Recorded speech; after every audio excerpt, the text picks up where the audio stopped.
नमस्ते दोस्तों, मैं आपका दिल से स्वागत करती हूँ। दोस्तों, शादी वाले दिन मेरी पत्नी घर से भाग गई थी। रिश्तेदार हमारा मजाक न उड़ाएं, इसलिए मेरी माँ ने मेरी शादी अपनी सहेली की बेटी से करा दी। लेकिन मैं यह शादी नहीं करना चाहता था, क्योंकि वह अभी बहुत छोटी थी। अब मैं उसे कैसे समझाऊं कि शादी की पहली रात पति पत्नी क्या करते हैं। मैं यही सोच रहा था कि तभी मेरी कम उम्र की पत्नी ने अचानक मेरे हाथ को पकड़ लिया और अपने दोनों। मैं घर में सबसे छोटा था। मुझसे बड़े 2 भाई और 2 बहनें थी और वे सभी शादीशुदा थे। मैं सबका लाडला था। ज्यादातर ऐसा होता था कि मेरे मुंह से कोई बात निकलती और वह पूरी हो जाती थी। हमारा घर एक खुशहाल घर था। एक दूसरे का ख्याल रखना, सम्मान देना और एक दूसरे के काम आना हमारी परंपरा थी। मेरी माँ जरा पुराने ख्यालों वाली थी। वे अपने खानदान और आस पड़ोस की बातों को बहुत महत्व देती थी। मेरी माँ उन लोगों में थी जो हर काम में यह सोचती थी कि लोग क्या कहेंगे। उनके इस जुमले से हम बहुत परेशान हो गए थे। न सिर्फ परेशान बल्कि तंग भी थे। मेरी माँ को हमारी उतनी परवाह नहीं थी जितनी लोगों की थी कि अगर ऐसा कर दिया तो लोग क्या कहेंगे, हमारी इज्जत खाक में मिल जाएगी। बस हर जगह मेरी माँ को अपनी इज्जत और लोग क्या कहेंगे यही दिखाई देता था। कभी कभी तो पापा भी चिढ़ जाते थे। पापा कहते, अरे कहने दो लोगों को जो कहते हैं, किस बात की इतनी चिंता करती हो, लोग भले कुछ सोचते भी न हो। मगर मेरी माँ का वही एक रटाटाया वाक्य सबको चिढ़ाने के लिए काफी था। कभी कभी हालात ऐसे बदलते हैं कि खुशियों का पता ही नहीं चलता कि खुशियाँ क्या होती हैं। किसी ने सही कहा है, जिंदगी उसी का इम्तिहान लेती है जो सबसे लाडला होता है। मैं जिस कॉलोनी में रहता था, दिव्या भी उसी कॉलोनी में रहती थी। वह जब भी कॉलेज जाती तो रास्ते में आते जाते मैं उसे देखा करता और मुश्किल से अपने दिल को संभाल पाता था। मगर हमें कब पता होता है कि हमारी जिंदगी में कब कौन आ जाता है और हमारे लिए इतना महत्वपूर्ण हो जाता है कि हम उसके बिना जीने के बारे में सोच भी नहीं सकते। ऐसा ही हाल मेरा हुआ था। दिव्या इतनी खूबसूरत थी कि कोई उसे एक नजर देखे तो दोबारा देखने की इच्छा जरूर करता। वह किसी परी से कम नहीं थी। ऐसा लगता था जैसे भगवान ने उसे बड़ी फुर्सत में बनाया हो। मैं अपनी पढ़ाई से फ्री हो चुका था और नौकरी न मिलने की वजह से ज्यादातर मोहल्ले में इधर उधर खड़ा हुआ पाया जाता था। एक दिन दिव्या कॉलेज के लिए निकली तो रास्ते में मैंने उसे रोक लिया। सोचा उससे बात करके देखता हूँ वह क्या कहती है। लेकिन मेरी इस हरकत से वह बहुत घबरा गई थी। मगर मैंने सिर्फ उसके भाई का नाम लेकर उसके बारे में पूछा। मैंने कहा, रोहन आजकल दिखाई नहीं देता। उसकी घबराहट देखकर मेरी कुछ और कहने की हिम्मत ही नहीं हुई, बल्कि उसकी इतनी ज्यादा घबराहट देखकर मुझे शर्मिंदगी होने लगी थी। मेरी वजह से वह कितनी परेशान हो गई थी।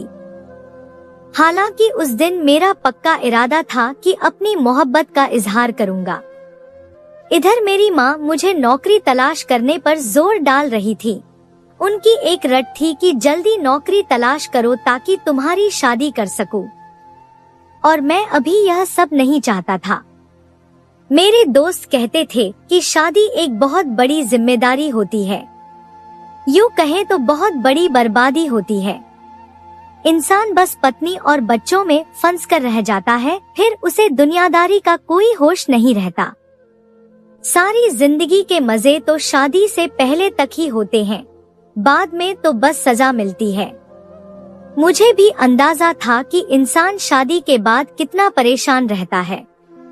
मैंने खुद देखा था, क्योंकि मेरे दोनों बड़े भाई शादीशुदा थे। वे किस तरह पत्नी और बच्चों के बीच फंसे रहते थे, रोज भागम भाग करते रहते थे। खैर, शादी तो करना ही पड़ता है, जिंदगी अकेले नहीं कटती। मगर मैं अभी शादी नहीं करना चाहता था। मेरा ख्याल था कि दिव्या की पढ़ाई पूरी हो जाए तो अपनी माँ को अपनी पसंद बताकर उसका हाथ मांग लूंगा। अभी माँ को कुछ कहने की हिम्मत नहीं थी। मैं सोचता था कि तब तक दिव्या की पढ़ाई भी हो जाएगी और मेरी नौकरी भी लग जाएगी।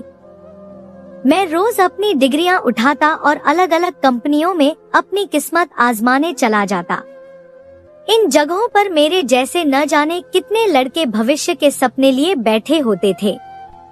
इतने सारे लोगों में से किसी एक की किस्मत जगती और वह भगवान का धन्यवाद करके खुशी खुशी वापस चला जाता। बाकी सब मुंह लटकाए अपनी डिग्रियां बगल में दबाए किसी और जगह किस्मत आजमाने निकल जाते हैं।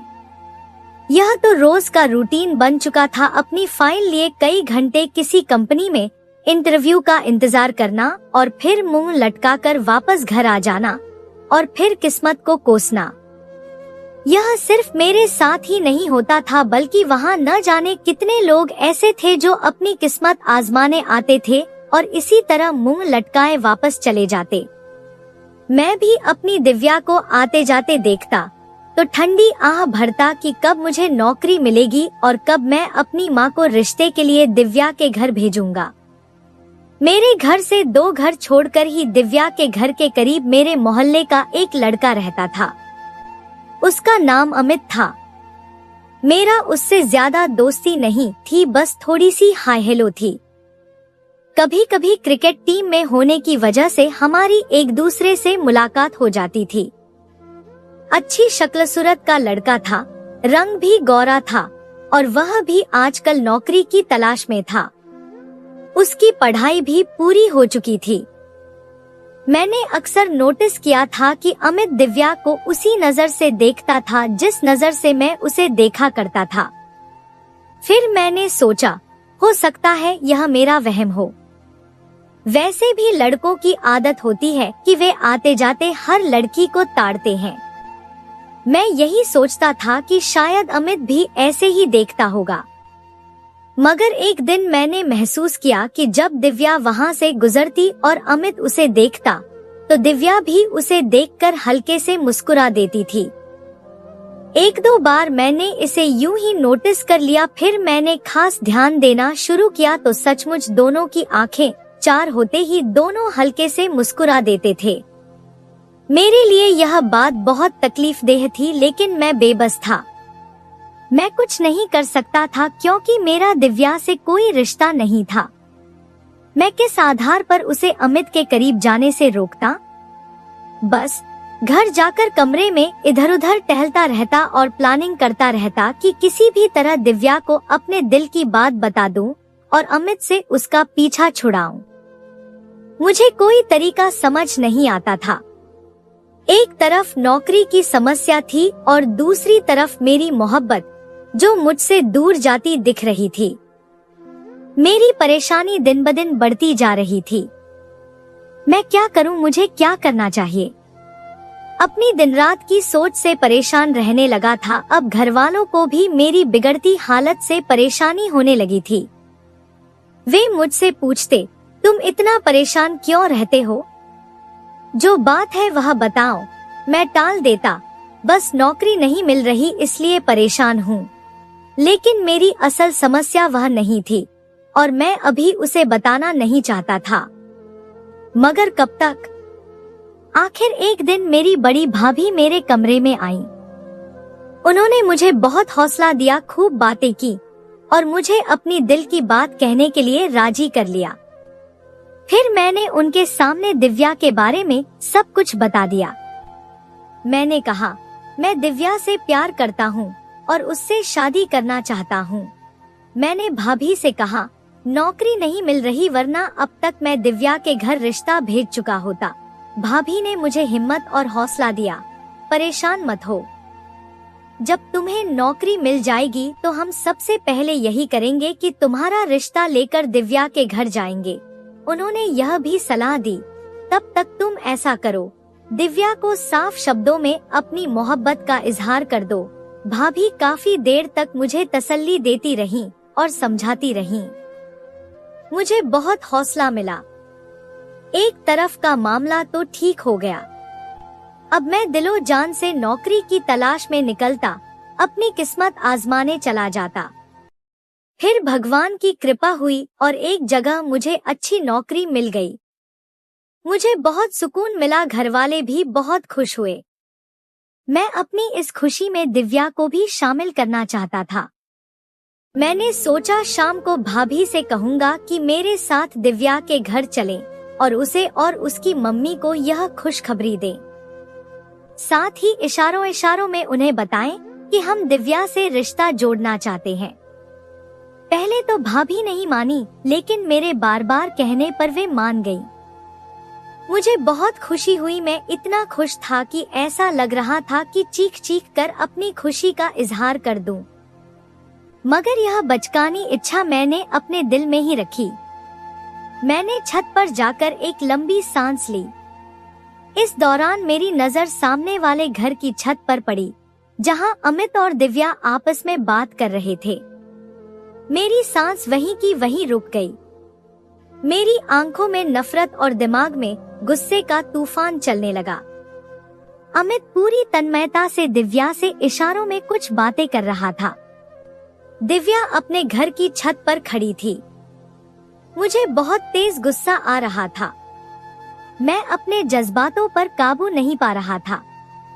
इतने में दिव्या की नजर मुझ पर पड़ गई और वह जल्दी से छत से नीचे चली गई। मैं नफरत भरी नजरों से अमित को घूरने लगा। मुझे उस पर बहुत गुस्सा आ रहा था। मैं मन ही मन कुछ कहने लगा, मैं इस लड़के को नहीं छोड़ूंगा। कुछ देर बाद अमित भी नीचे उतर गया। मैं सोचने लगा कि अब क्या करूं। इससे पहले कि पानी सिर से ऊपर हो जाए, मुझे कोई कदम उठाना होगा। मुझे जल्दी ही कुछ करना होगा। यही सोचते हुए मैं नीचे आ गया। सबने मिलकर खाना खाया। फिर मैंने भाभी को सारी बात बताई और कहा, माँ से भी बात करो और उन्हें इस रिश्ते के लिए तैयार करो। मैं जल्द से जल्द शादी करना चाहता हूँ। भाभी ने मुझे तसल्ली दी और कहा, आज ही माँ को तुम्हारी पसंद के बारे में बताऊंगी और जल्दी ही इस समस्या का कोई हल निकालते हैं। उन्होंने यह भी कहा, खुद को शांत रखो, उस लड़के को इग्नोर करो। मैंने ऐसा ही करने की कोशिश की, मगर मैं अंदर ही अंदर उबल रहा था और डर भी रहा था कि कहीं अमित मुझसे पहले दिव्या को मुझसे छीन न ले। खैर, मेरी चिंता देखकर भाभी ने माँ को सारी बात बताई। पहले तो माँ नहीं मानी, अभी नहीं, अभी तो नौकरी लगी है। वैसे भी वे पड़ोसी हैं, अगर बात नहीं बनी तो लोग क्या कहेंगे। जरूर लड़का और लड़की पहले से सेट थे, लेकिन भाभी ने किसी तरह माँ को तैयार कर लिया। फिर मेरी माँ और भाभी मेरा रिश्ता लेकर दिव्या के घर गईं। जब तक वे वहाँ थी, मैं बेचैनी से इधर उधर टहल रहा था और दिल ही दिल में भगवान से प्रार्थना करता रहा कि दिव्या की माँ राजी हो जाए और कोई परेशानी न हो। करीब 2 से 3 घंटे बाद वे दोनों वापस आईं। मैं जल्दी से उनके सामने गया ताकि उनके चेहरों से अंदाजा लगाऊं कि कोई खुशखबरी है या नहीं, लेकिन वे दोनों मेरी तरफ एक नजर देखकर अंदर चली गईं। मेरा दिल जोर जोर से धड़कने लगा। कई तरह के ख्याल 1 मिनट के अंदर ही दिमाग में चक्कर लगाने लगे और मुझे परेशान करने लगे। यानी कि बात नहीं बनी। मैं यही सोचता हुआ उनके पीछे कमरे में चला गया और माँ और भाभी के चेहरों को गौर से देखने लगा। वे दोनों पहले मुंह नीचे करके बैठी रहीं, फिर मेरी तरफ देखा और अचानक ही उनकी हंसी निकल गई। मैं हैरान और परेशान 2 मिनट तक माँ और भाभी को देखता रहा।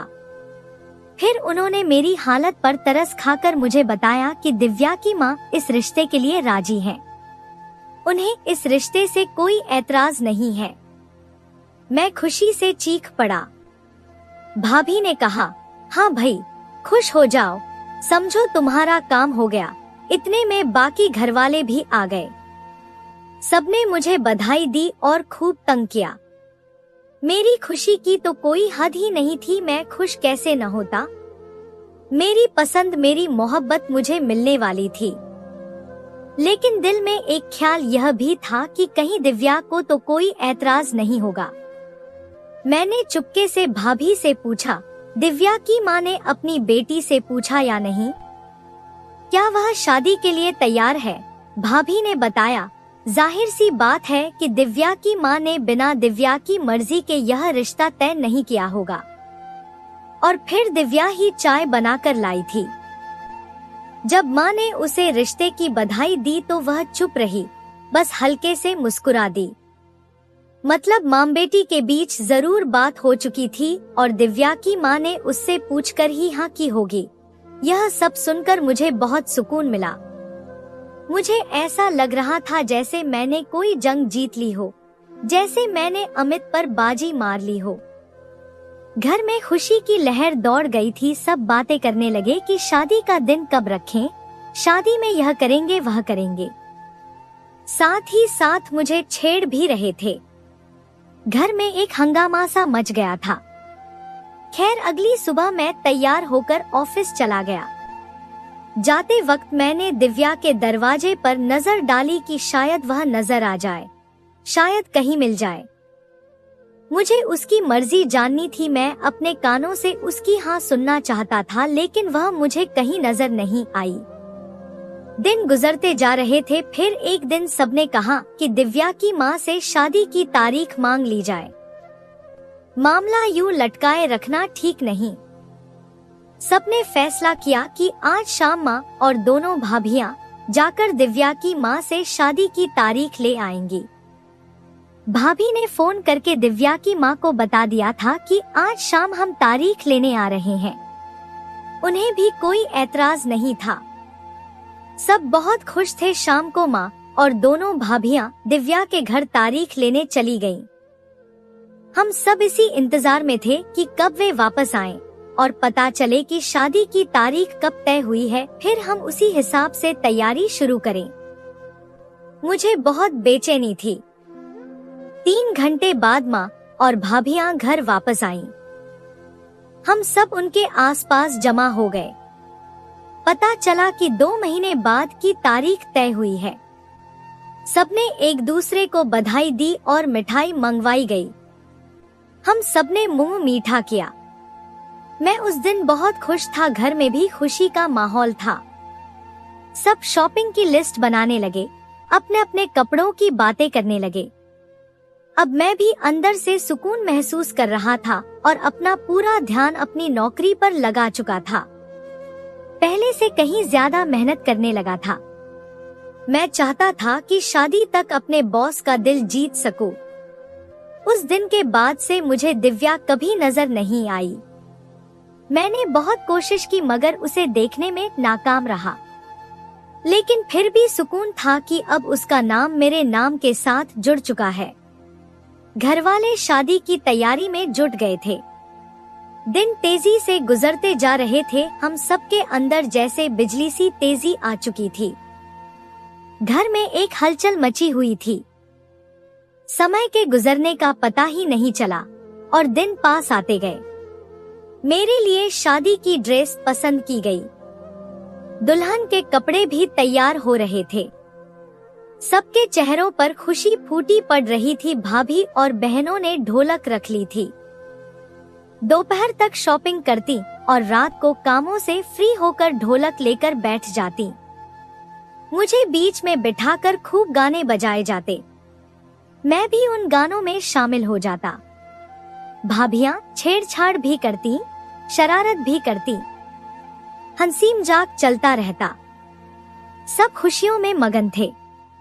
मेहंदी वाले दिन मेरे हाथों पर मेहंदी लगाई गई। कोई भी सोने के लिए तैयार नहीं था। सब अपनी अपनी मस्ती में मगन थे। सुबह मुझे दूल्हा बनना था, वह भी अपनी पसंद की लड़की का। यह सोचकर ही मेरे दिल में गुदगुदी सी हो रही थी। सारी तैयारियां पूरी थी। आधी रात के बाद पता नहीं कौन सा समय था जब माँ ने सबको डांटकर सुलाया, सुबह बारात की तैयारी करनी है, चुपचाप सब सो जाओ। सब लोग सुबह जल्दी ही उठ गए और बारात की तैयारी करने लगे। टेंट भी लग चुका था। मैं तो यूं ही टहलता हुआ बाहर निकल आया और दिव्या के घर की तरफ झांका। लेकिन वहां तो बहुत खामोशी थी। पता नहीं क्यों। 3-4 दिन पहले तो वहां भी खूब रौनक थी, लेकिन आज इतनी खामोशी क्यों थी। मैंने भाभी से कहा कि जाकर पता करें, लेकिन भाभी ने मुझे चुप कर दिया। कुछ देर में तुम्हारी शादी होने वाली है, ज्यादा उतावले मत बनो। मगर मैंने जिद करके भाभी को दिव्या के घर भेज दिया। मेरी जिद को देखते हुए भाभी चली गई। थोड़ी देर बाद जब वे वापस आईं, तो मैंने देखा कि उनके चेहरे पर कुछ परेशानी थी। जिस खुशी से वे गई थी, वह खुशी गायब हो चुकी थी। उनके चेहरे पर चिंता के भाव उभर आए थे। माँ ने उनके कंधे पकड़कर पूछा, क्या हुआ? तुम्हारा चेहरा क्यों उतरा हुआ है? मैं भी भाभी के पास पहुँच गया। मैंने कहा, भाभी सब ठीक तो है ना? भाभी खामोशी से मेरी तरफ देख रही थी। माँ ने फिर गुस्से से खामोशी का कारण पूछा। वे धीरे से बोली, माँ जी, जब मैं लड़की वालों के घर गई तो दिव्या की माँ रो रही थी। घर में सब बहुत परेशान थे। मैंने हैरत से उनकी तरफ देखा। पहले तो मैंने समझा कि बेटी की जुदाई में ऐसा है। जब मैंने दिलासा दिया तो उन्होंने मेरे आगे हाथ जोड़ दिए। मैं बहुत हैरान हुई और बोली, आंटी आप क्या कर रही हैं? भगवान के लिए कुछ बताएं, आखिर बात क्या है? तब वे कांपती आवाज में बोली कि दिव्या इस शादी से खुश नहीं थी।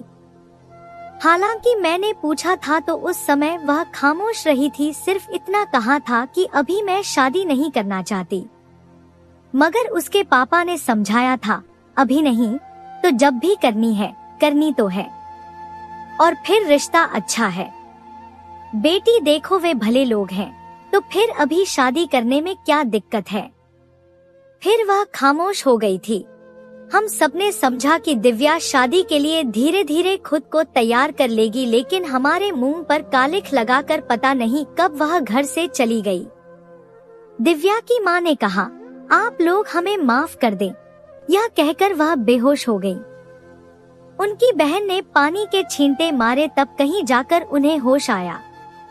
उनकी हालत बहुत खराब थी।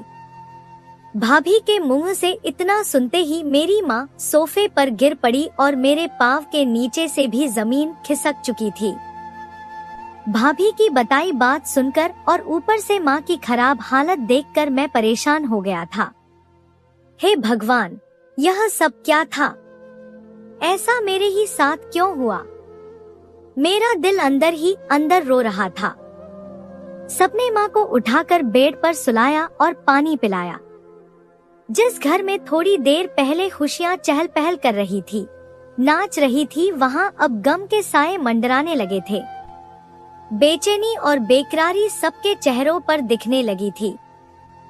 मैं अपने कमरे में आकर सिर पकड़कर बैठ गया। मेरा दिल चाह रहा था कि चीख मार मार कर अपने दिल का सारा गुस्सा निकाल दूं। आखिर दिव्या ने मेरे साथ ऐसा क्यों किया? पहले ही मना कर देती, यूं सबके सामने रुस्वा तो न करती।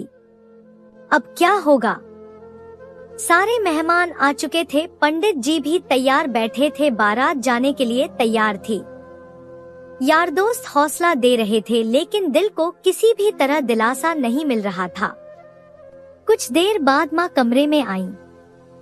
मैं उन्हें देखकर खड़ा हो गया। वे सदियों की बीमार लग रही थी। मैंने बड़ी मुश्किल से अपने आंसुओं को रोका हुआ था। माँ ने मुझे सीने से लगाया। मैं छोटे बच्चों की तरह माँ के सीने से लग गया और फिर मेरे आंसू खुद ब खुद बह निकले। माँ ने कहा, शायद दिव्या तुम्हारी किस्मत में नहीं थी। माँ ने मुझे बहुत हौसला दिया, लेकिन इस समस्या का जो हल बताया उसे सुनकर मेरा सिर घूम गया।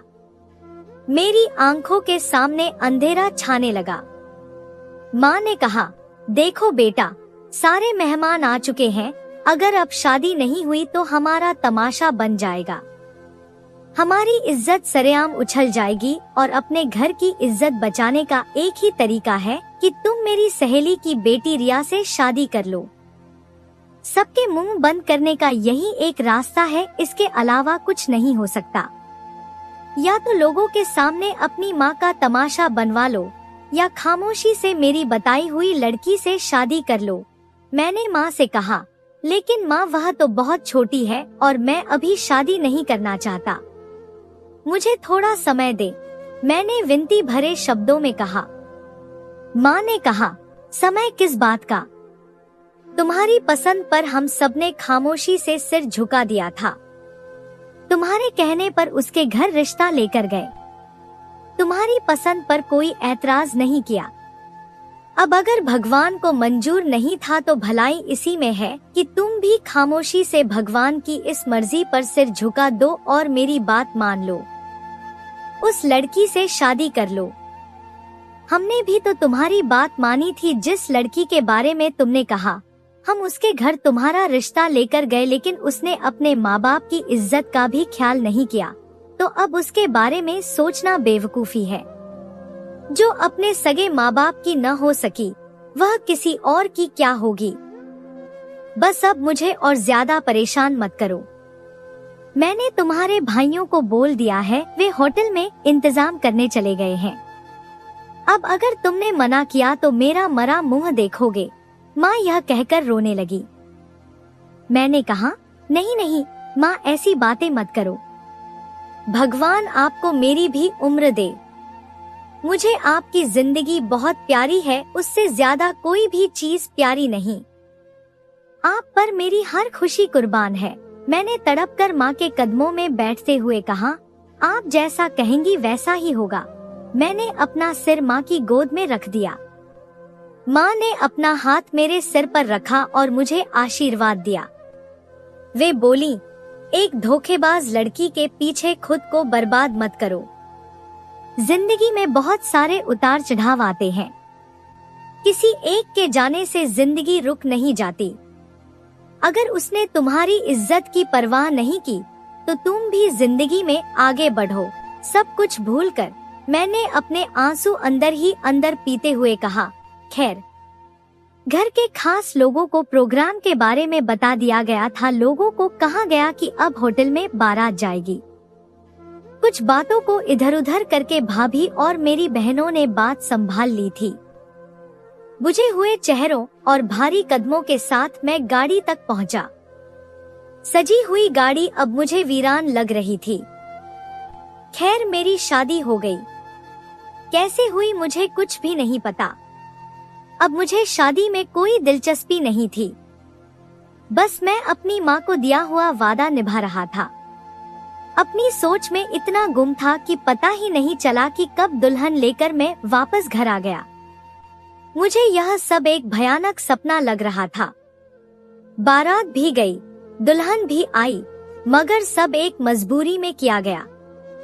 बुझे दिल के साथ घरवालों का जो जोश था वह खत्म हो गया था। फिर भी हर एक रस्म को पूरा किया गया। लोगों का मुंह बंद रखने के लिए मजबूरी में यह शादी हुई या फिर जबरदस्ती करवाई गई। मैं सोफे पर किसी लाश की तरह गिर गया। सब मेरी हालत को अच्छी तरह समझ रहे थे। जिस इंसान की होने वाली पत्नी घर से भाग जाए, उसके मुंह पर जो जूता पड़ता है और जो बेइज्जती होती है, वह शायद ही कोई समझ सकता हो।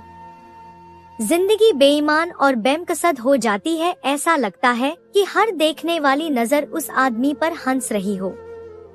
मैं सिर पकड़े अपने ख्यालों में बैठा था। उसी पल मुझे अपने कंधे पर किसी के हाथ का स्पर्श महसूस हुआ। मैंने मुड़कर देखा तो वह माँ का हाथ था। माँ ने कहा, बेटा कुछ खा लो। वहाँ भी कुछ नहीं खाया। माँ को मेरी हालत का अंदाजा था। उन्हें पता था कि मैं भूखा हूँ। माँ भी भगवान का दिया हुआ क्या तोहफा होती है। कुछ कहे बिना सब कुछ समझ जाती है। माँ ने फिर कहा, उठो, खाना लगा दिया है, कुछ खा लो। माँ ने प्यार से मेरे सिर पर हाथ फेरते हुए कहा। मैंने कहा, माँ मुझे भूख नहीं है। मैंने उनके हाथ थामते हुए कहा। लेकिन माँ ने जबरदस्ती की तो उनकी खातिर मैंने थोड़ा सा खा लिया। भाभी ने कहा, जाओ अब अपने कमरे में। मैंने उनकी तरफ देखा। प्लीज अब मेरे साथ कोई जबरदस्ती मत करो। मेरी आंखों में बेप्सी के आंसू चमकने लगे थे।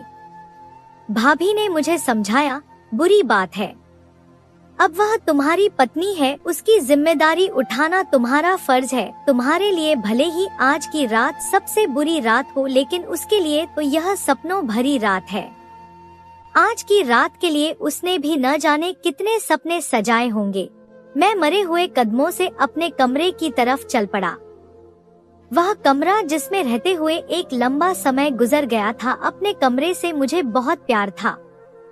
अपने कमरे के अलावा मुझे कहीं और नींद नहीं आती थी, लेकिन आज वही कमरा मुझे ऐसा लग रहा था जैसे कोई अंधेरी गुफा हो। वह कमरा मुझे अजनबी लग रहा था। उस कमरे में जाने का बिल्कुल भी मन नहीं कर रहा था, लेकिन क्या करता, मजबूरन जाना पड़ा। मैंने कमरे का दरवाजा खोला। नजर उठाकर देखने की भी हिम्मत नहीं थी। फिर भी थके कदमों के साथ जाकर कुर्सी पर बैठ गया। मैं नजर नहीं उठा पा रहा था। दिल पर एक बोझ सा था। सामने बेड पर जो दुल्हन बैठी थी, उसे अपनी पत्नी स्वीकार करने के लिए मेरा दिल बिल्कुल भी नहीं मान रहा था। भला मैं उसे कैसे पत्नी स्वीकार कर लेता? कल तक मेरे दिल में कोई और थी, किसी और को लेकर मैं सपने सजा रहा था। आज अचानक सब कुछ बदल चुका था और फिर मेरे सामने बैठी लड़की मुझसे उम्र में बहुत छोटी थी। मैं उसे अपनी पत्नी का स्थान कैसे दे सकता था? मैंने जूते उतारकर साइड में रखे और फिर अपनी शेरवानी उतारने लगा। तभी बस यूं ही एक नजर अपनी दुल्हन की तरफ गई, लेकिन यह देखकर मैं हैरान रह गया कि वह बेड से टेक लगाए मजे से सो रही थी। सोते हुए वह एक मासूम सी बच्ची लग रही थी। मैं सोचने लगा, यह जुल्म नहीं तो और क्या है? मेरे घर वालों को ऐसा नहीं करना चाहिए था। क्या यह मेरी पत्नी बनकर रह सकती है? क्या मैं इसे पत्नी का स्थान दे सकूंगा? क्या यह पत्नी होने का मतलब भी समझती है? पत्नी होने के क्या हक होते हैं? क्या यह उन्हें पूरा कर पाएगी? हे भगवान, मेरे घर वालों ने यह क्या कर दिया? मैं उस लड़की को देखते देखते सोच रहा था। मैं धीरे से अपने बेड पर आया और एक तरफ को लेट गया ताकि उसकी नींद खराब न हो। पता ही नहीं चला कि कब नींद आई और मैं सो गया। जब आँख खुली तो ऐसा लगा जैसे अभी आँख लगी और अभी खुल गई, जैसे सूरज बहुत जल्दी निकल आया हो। करवट बदली तो चौंक कर एकदम सीधा होकर बैठ गया, क्योंकि मेरी जबरदस्ती की पत्नी मेरे करीब बैठी मुझे देखकर मुस्कुरा रही थी। मुझे बिल्कुल भी इस तरह की हरकत की उम्मीद नहीं थी। मैं तो उसे नासमझ समझकर टाल रहा था। मुझे अचानक इस तरह चौंकता देखकर वह खुलकर हंस पड़ी। आप तो डर गए? मैंने कहा, नहीं नहीं, डरना किस बात का? फिर वह कहने लगी, आप रात को बहुत देर से कमरे में आए थे। उसने मेरे हाथ अपने हाथों में लेते हुए कहा। मैं उसकी इस हरकत से एकदम चौंक गया। मेरे माथे पर पसीने की बूंदें चमकने लगी। मैं जिसे छोटी और मासूम समझ रहा था, वह इतनी भी मासूम नहीं थी। मैंने कहा, हाँ, थोड़ी देर हो गई थी। मैंने उससे हाथ छुड़ा लिया। फिर मैं बोला, तुम सो रही थी? वह कहने लगी, हाँ, मुझे जल्दी नींद आ जाती है। शरारती मुस्कुराहट के साथ उसने कहा, आप मुझे उठा देते। मैं उसकी इस बात पर हैरान रह गया। मैंने कहा, नहीं, मैं भी थका हुआ था। मैं जल्दी से उठा और फ्रेश होने चला गया। मुझे इस कमरे में रुकने का जरा सा भी मन नहीं कर रहा था। मैं जल्दी से बाहर जाना चाहता था। जैसे ही मैं फ्रेश हुआ, तैयार होकर जल्दी से बाहर जाने लगा तो वह बोलने लगी, आप कहाँ जा रहे हैं? मैंने कहा, कहीं नहीं, अभी आता हूँ। यह कहकर मैं टीवी रूम में सोफे पर आकर बैठ गया। मैं सोचने लगा कि मेरे साथ क्या हो रहा है।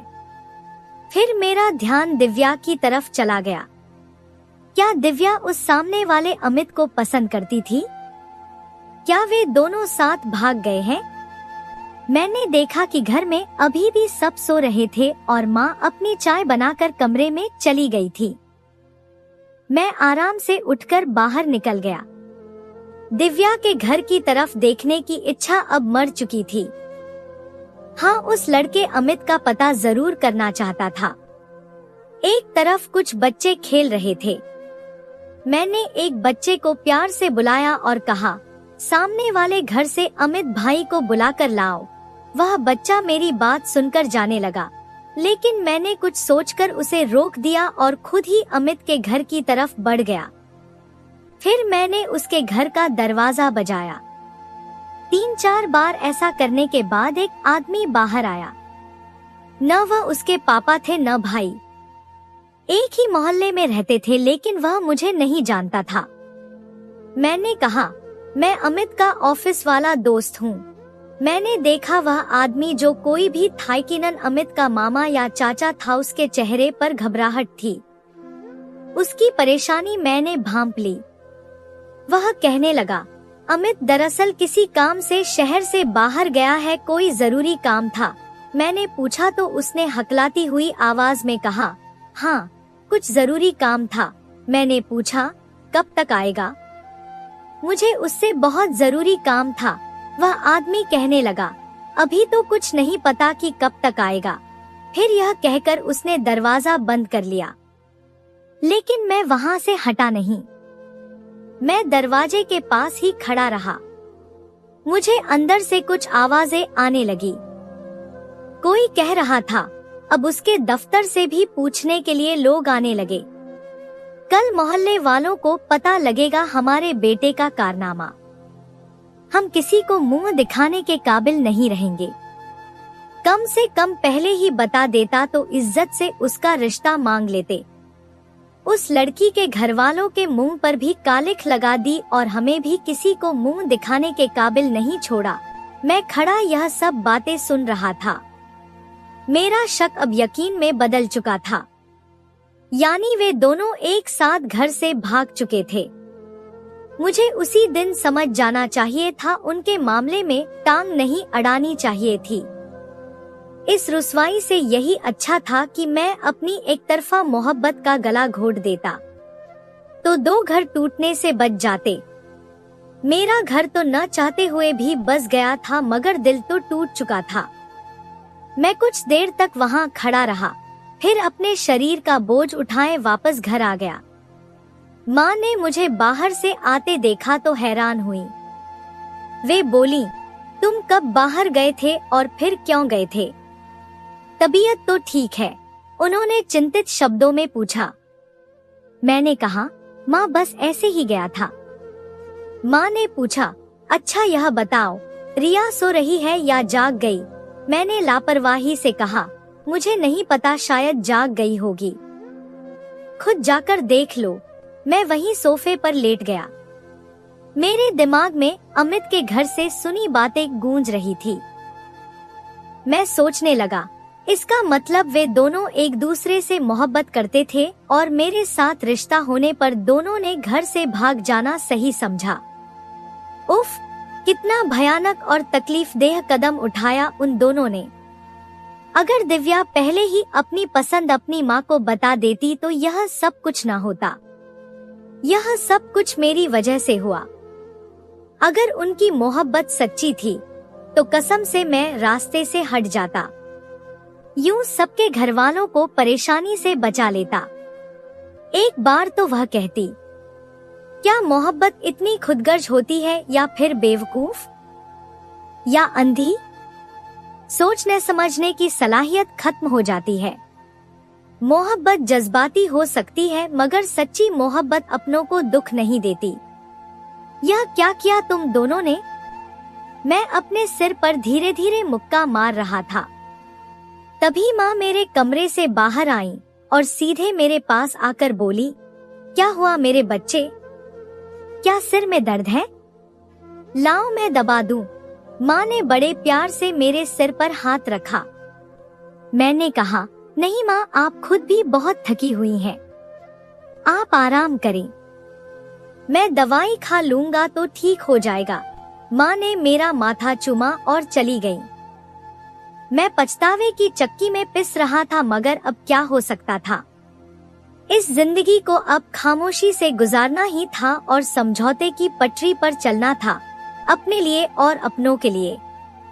धीरे धीरे सब कुछ रूटीन पर आने लगा था।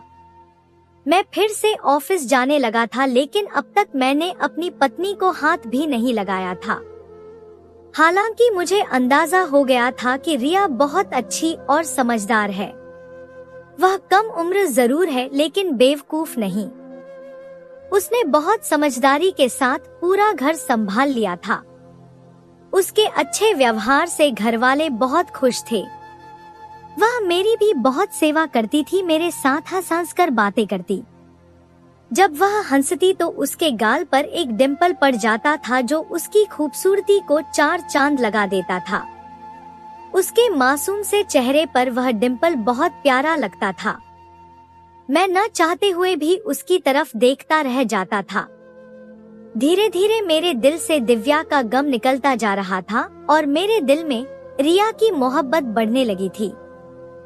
सच कहते हैं, तूफान जितनी तेजी से आता है उतनी ही तेजी से गुजर भी जाता है, लेकिन बहती हुई नदी धीरे धीरे बहती रहती है और हमेशा बहती है। दिव्या के लिए मेरा प्यार एक तूफान था जो एकदम से खत्म हो गया था, लेकिन रिया के लिए मेरी मोहब्बत शांत बहती हुई नदी की तरह थी, जो मेरे दिल में धीरे धीरे बढ़ती जा रही थी। रिया बहुत शरारती थी। जब भी मैं ऑफिस से थककर घर आता, उसकी शरारतें मेरा मूड खुशनुमा बना देती थीं। धीरे धीरे हमारी शादी को 6 महीने गुजर चुके थे, लेकिन अभी तक मैंने रिया को हाथ नहीं लगाया था। लेकिन उस रात जब मैं अपने लैपटॉप पर ऑफिस का कुछ काम कर रहा था, रिया मेरे बराबर बेड पर लेटी हुई थी। मैं उसकी नजरों की तपिश महसूस कर रहा था। वह बार बार मुझे ही देखे जा रही थी। मुझे उसकी नजरों से उलझन हो रही थी। तभी उसने कुछ ऐसी बात कह दी कि मेरा मुंह खुला का खुला रह गया। रिया बोली, सुनिए, क्या आप वह हो? मैं उसकी बात का मतलब ही नहीं समझा था, या फिर समझकर भी नासमझ बन गया था। मैंने कहा, तुम कहना क्या चाहती हो? मैं समझा नहीं। उसने फिर कहा, मुझे लगता है तुम वह हो। इस बार मुझे गुस्सा आ गया। मैंने कहा, देखो, मैं एक नॉर्मल इंसान हूँ और मुझसे इस तरह की बात करने की तुम्हारी हिम्मत कैसे हुई? मेरी बात पर वह खिलखिलाकर हंस पड़ी और बोली, हमारी शादी को 6 महीने हो गए हैं, लेकिन तुम मेरे पास ही नहीं आते। तो मैंने सोचा शायद तुम नामर्द हो। लेकिन कोई बात नहीं, अगर तुम नामर्द भी हो तब भी मैं तुम्हारे साथ पूरी जिंदगी गुजार लूंगी, क्योंकि मुझे तुमसे मोहब्बत हो गई है। रिया ने अपनी मोहब्बत का इजहार कर दिया। मैं तो उसे आंखें फाड़कर देखता रह गया, लेकिन उसकी नामर्द वाली बात पर मुझे गुस्सा आ गया था। मैंने रिया से कहा, मैं नामर्द नहीं हूँ। मेरी बात पर रिया की आंखों में फिर शरारत उभर आई थी। और फिर उस रात मैंने रिया पर साबित कर दिया कि मैं नामर्द नहीं हूँ। मैंने उसके खूबसूरत और नाजुक से शरीर को बाहों में भर लिया था और पूरी रात अपनी मोहब्बत से सराबोर करता रहा। अब तक मेरे मन को शायद दिव्या जकड़े हुई थी, लेकिन अब मेरे मन पर पूरी तरह रिया का कब्जा हो चुका था। रिया को बाहों में भरते ही दिव्या का ख्याल दूर दूर तक मेरे दिमाग में नहीं था। अब सिर्फ रिया ही मेरी जिंदगी थी, रिया ही मेरी मोहब्बत थी। मेरी और रिया की शादीशुदा जिंदगी की शुरुआत हो चुकी थी और मैं रिया के साथ बहुत खुश था। मुझे रिया से कोई शिकवा नहीं था। दिन ब दिन मेरी और रिया की मोहब्बत बढ़ती ही जा रही थी। कभी कभी तो मुझे खुद पर हैरत होती कि फिर भला वह क्या था जो मैं दिव्या के लिए महसूस करता था, क्योंकि अब तो मेरे दिल में दिव्या का कहीं कोई नाम ही नहीं था। कुछ समय बाद पता चला कि अमित वापस लौट आया है, लेकिन दिव्या नहीं आई थी। मुझे पता था कि दिव्या और अमित साथ गए थे। अमित के माँ बाप को भी पता था कि दिव्या और अमित साथ गए थे, लेकिन जब अमित आ गया तो दिव्या क्यों नहीं आई? मेरे दिल में अजीब हलचल होने लगी थी। दिव्या के माँ बाप को शायद पता नहीं था कि दिव्या किसके साथ गई है।